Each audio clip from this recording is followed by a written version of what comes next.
So here we have the Toyota CHR on a 69 plate. I'm going to start off by hopping inside the car and running through some controls first of all. As we approach the back of the car, you can see we have reversing sensors. Plenty of boot space as well, along with the 60/40 split folding rear seat should you wish to increase this space even further. Okay, now that we're inside the car, we're going to start with the dials. Over on the right hand side we have the speedometer and fuel gauge, and on the left hand side the coolant temperature gauge and the dial that will let you know whether the battery is charging, whether you're driving in the eco mode or power mode for the car.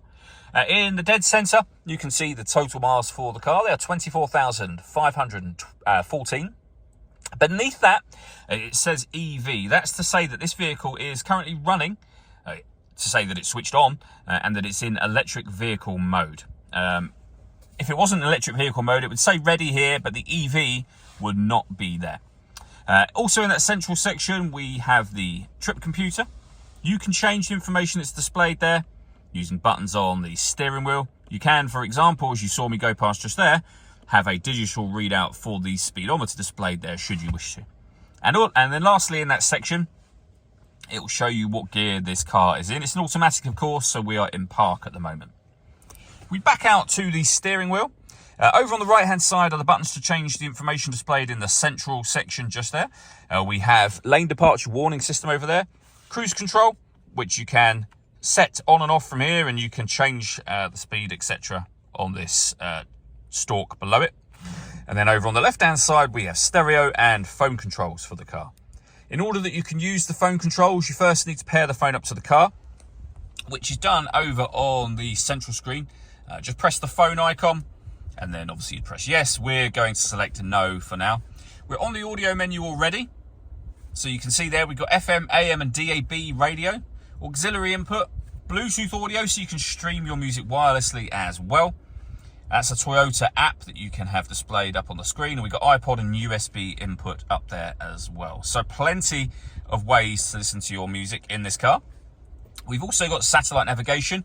We've done a video showing how the sat-nav system works, which you can find on our website and also on our YouTube channel as well.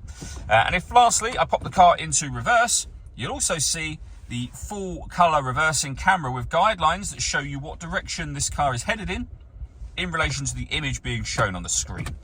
Below that, we then have the dual zone climate control. So you can adjust the passenger temperature, driver temperature, you can increase and decrease the fan speed, you can determine what direction you like the air to be distributed in once it enters the car. Air conditioning's off at the minute, so that button turns it on.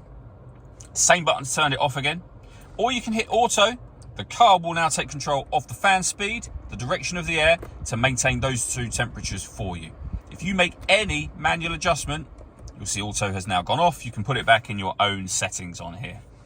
We've also got a heated driver's seat with 3 different heat settings, and the same over here for the passenger side, of course. Beneath that, we have USB and auxiliary inputs, cup holder just here, the gear lever for the fully automatic gearbox, and then we've got an electronic handbrake. We can turn the traction control on and off. We can turn the auto hold on for the handbrake, and this button will force the vehicle into electric vehicle mode if there's enough charge. The car is currently in EV mode anyway, of course. All that leaves me to say is thank you for taking the time to watch this video. If you'd like to come and see the car in person and have a test drive, please feel free to call either of our MJA sites. We'd love to hear from you soon.